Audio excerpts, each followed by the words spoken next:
Welcome to Build Strong Habits podcast channel. This is an audio podcast, so take your eyes off the screen, sit back, relax, and listen. Hey everyone, ready for today's deep dive? We're going to be talking about something that can seriously change how you think about effort and results.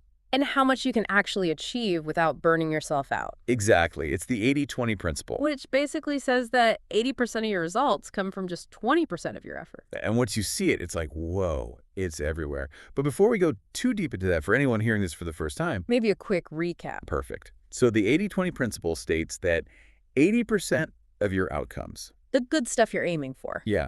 come from just 20% of your inputs. The work you put in. It might sound kind of crazy at first, but once you start noticing it, You'll see it everywhere. and it really gets you thinking about working smarter, not harder. It's not about endless to-do lists. It's about finding that leverage point. Absolutely.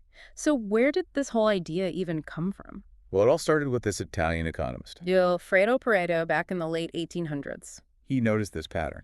80% of the land in Italy was owned by just 20% of the people. And get this, it's not just about money or land. This pattern pops up everywhere. Like in business. Exactly. It could be that 20% of your clients bring in 80% of your revenue. Oh, wow, yeah. Or like 20% of your products make up 80% of your sales. It's like a hidden code. So it's not just economics, it's a bigger principle. Yeah, it's more universal. And I bet it applies to our personal lives too. Oh, totally. Think about your to-do list. Ooh, good point. Do all those tasks actually have the same impact? Probably not. Chances are 20% of those tasks are the ones that are really pushing you towards your goals. You know what this reminds me of? When I first started writing seriously. I spent so much time on research I feel that. and outlining, and I wasn't writing enough. So you shifted your focus. Yeah, and my productivity went way up. See? That's the beauty of this principle. It's about figuring out where your energy is best spent. Exactly. But how do we actually find that magic 20% in our own lives? Yeah, that's what I want to know. It's one thing to talk about it, but Putting it into practice. yes, that's the real challenge. Well, the first step is taking a step back. Okay, It's about being honest with yourself like really looking at what you're doing. and asking what consistently produces the best results. I like that. You know, it might even help to track your time for a week or two. To really see where it's going? Yeah, and what's coming from those efforts. That makes a lot of sense. But I have a feeling letting go of some of those less productive things is going to be tough. Habits are hard to break, That's for sure. and that's where ruthless prioritization comes in. Oh, that sounds intense. It's about shifting your energy towards the things that are actually moving you forward. Even if it means saying no to things that seem important. Exactly. The power of no is huge. It is, but it's so hard to do sometimes. Any strategies for making that work? Well, one thing that can really help is learning to delegate effectively. Oh, right. So if you Yeah. can pass off some tasks without sacrificing quality. Exactly. Then you free up more time for those high-impact activities. Okay, delegation makes sense. So let's say you've found your 20% and you've cleared out the rest. What's next? How do you make sure you're really maximizing your efforts in those key areas? Yeah. What then? Well, that's where something called time boxing can be really useful. Time boxing. What's that? It's basically setting aside specific blocks of time for your most important tasks. And sticking to it. Yes, it helps with focus and productivity. I like that it's like making sure those important things actually get done. Instead of constantly getting pushed aside, Exactly. it's about taking control of your schedule instead of letting it control you. And that's when things really start to shift. It's not just about managing time. It's about managing your energy. Exactly. You start focusing on those high-impact activities. And that becomes more energizing in the long run. You got it. But of course, you don't want to burn yourself out. True. There's got to be a balance. That's where self-awareness comes in. Knowing your limits. Exactly. And making sure you build in time for recovery. So it's sustainable, you're productive, but you're also well-rested. Precisely. The 80-20 principle isn't about squeezing every last drop out of yourself. It's about finding that rhythm that works for you. And working with your natural energy cycles. I'm starting to see how this could apply to so many different areas, not just work. Oh, absolutely. Like, what about relationships? It's so easy to get caught up in trying to maintain a huge social circle. Trying to be friends with everyone. Right, but the 80-20 principle suggests that a few key relationships, The really meaningful ones. those are the ones that truly contribute to your happiness and well-being. So it's not about how many friends you have, but the quality of those connections. Makes you think, right, It really does. It's about being more intentional. about who you spend your time with and how you nurture those relationships. And I bet that leads to deeper, more meaningful connections. Absolutely. You free up energy from those surface-level interactions. And you can really invest in the people who matter most. And when you do that, you build a stronger support network, which is so important, especially during tough times. It makes a huge difference. This is all so insightful. I feel like we could talk about this forever, but I am curious to hear more about the business side of things. Oh, yeah. It's fascinating how companies are using this to not just boost their profits. But also improve customer satisfaction. You got it. Okay, I need an example. How are they actually putting this into practice? So imagine a company that's struggling with customer service. Okay. They could spend a ton of money trying to make every single customer happy. Yeah, but that's not really realistic. And that's where the 80-20 principle comes in.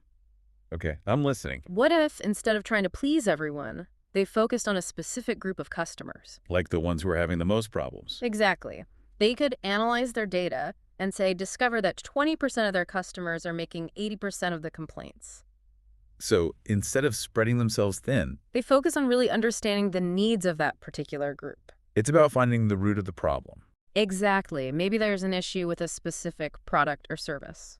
And by addressing those issues, They could improve customer satisfaction for everyone. wow, that's a great example of how this principle can lead to smarter solutions. It's not just about working harder, it's about working smarter. And it's not just about reacting to problems either, right?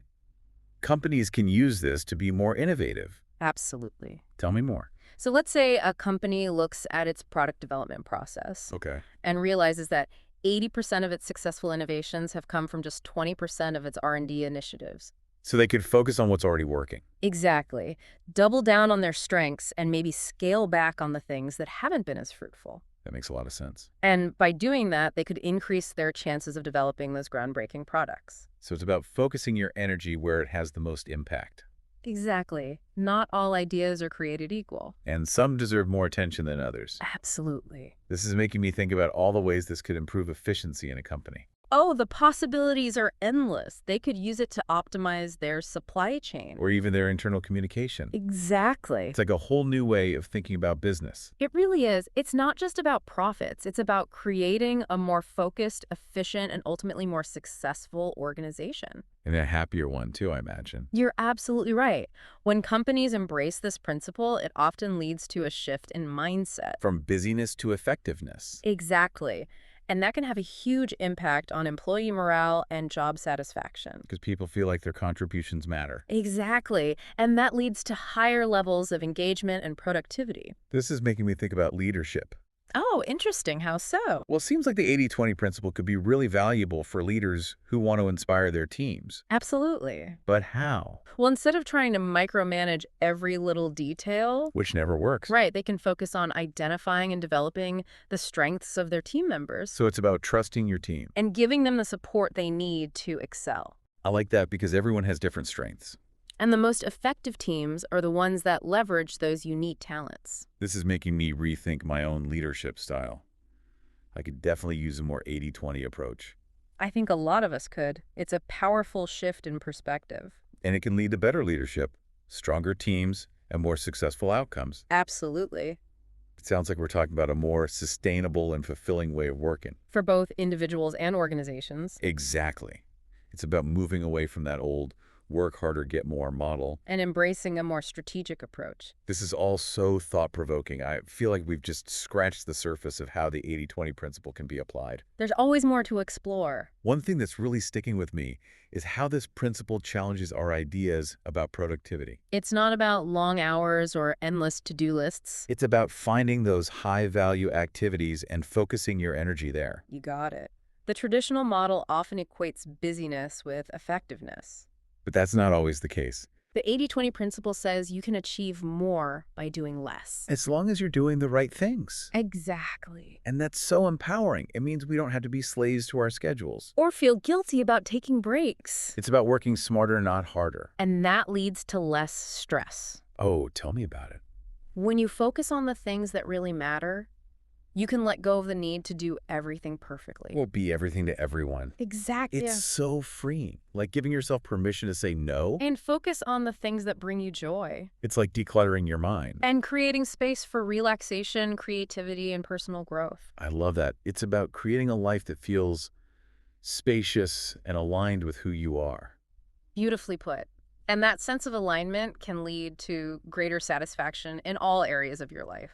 When you feel like you're spending your time on things that are meaningful. That gives you a sense of purpose and fulfillment. So it's not just about external success, it's also about inner peace. Exactly. It's a powerful combination. It really is. But, we've talked a lot about the benefits of this principle. And they are many. But it's important to acknowledge that it's not always easy to put it into practice. There can definitely be challenges. So what are some of the common roadblocks people face? Well, one of the biggest ones is resistance to change. Because we're creatures of habit. Exactly. And even if we know a habit isn't serving us well, it can be hard to break. I know I've been there. It's tough to let go of those old patterns. And sometimes it takes a while to figure out which activities are actually in your 20%. It takes honest self-assessment. And a willingness to experiment. Exactly. You might have to try a few things before you find what works best for you. That makes sense. And it's also important to remember that the 80-20 principle isn't about completely ignoring the other 80%, There are still things that need to get done, even if they're not in that high-impact category. like routine maintenance, Exactly. You need to find a balance. between focusing on the vital few and attending to the essential many. That's a great way to put it. So the 80-20 principle is a powerful tool. But it's not magic. It's a framework for thinking about your efforts and results. And it's up to each individual to apply it thoughtfully It's about finding what works best for you. and adapting it to your own circumstances. I love that. It's a journey of self-discovery It is. You have to be honest with yourself about what truly matters. and what you're willing to let go of. This whole conversation has been so inspiring. It's amazing how a simple shift in perspective can unlock so much potential. The power of the 80-20 principle is incredible. I agree. It's been a pleasure exploring this with you today. Likewise. As we wrap up today's deep dive, I keep thinking about how powerful this principle is. It really does make you think differently. Yeah, and I'm wondering, what if we applied this not just to ourselves, but to society as a whole? Whoa, that's a big thought. Right. What if we looked at all the systems around us The things that shape our world. and asked, are they really serving us in the best way? Could we be doing better? That's a really interesting question. It makes you think about all the things we could improve. Exactly. What if we focused on those key areas where change could have the biggest ripple effect? Like finding those leverage points for positive impact. Yes. It's like a whole new way of thinking about social change. Instead of trying to fix everything at once, We focus on those high-impact areas. where our efforts could make the biggest difference. I don't have all the answers, but it feels like an important conversation to have. It definitely is. It challenges us to think bigger. And maybe, just maybe, the 80-20 principle could be a tool for not just personal transformation. But societal transformation as well. It's a powerful thought to end on. It really is. Well, that's it for today's deep dive into the 80-20 principle. It's been an incredible journey. I've really enjoyed exploring this with you. Me too. And I hope our listeners have found this helpful. I'm sure they have. It's such a valuable principle. It really is. So remember, it's not about doing more. It's about doing the right things. Focus on what truly matters. And let go of what doesn't. Work smarter, not harder. Create a life that's aligned with your values, your goals, your dreams. You've got it. So go out there, experiment, and see what happens when you start applying the 80-20 principle in your own life. You might be amazed by the results. Until next time, keep exploring, keep learning, and keep diving deep. Thanks for listening. If you enjoyed this podcast, don't forget to like, share, and subscribe to Build Strong Habits.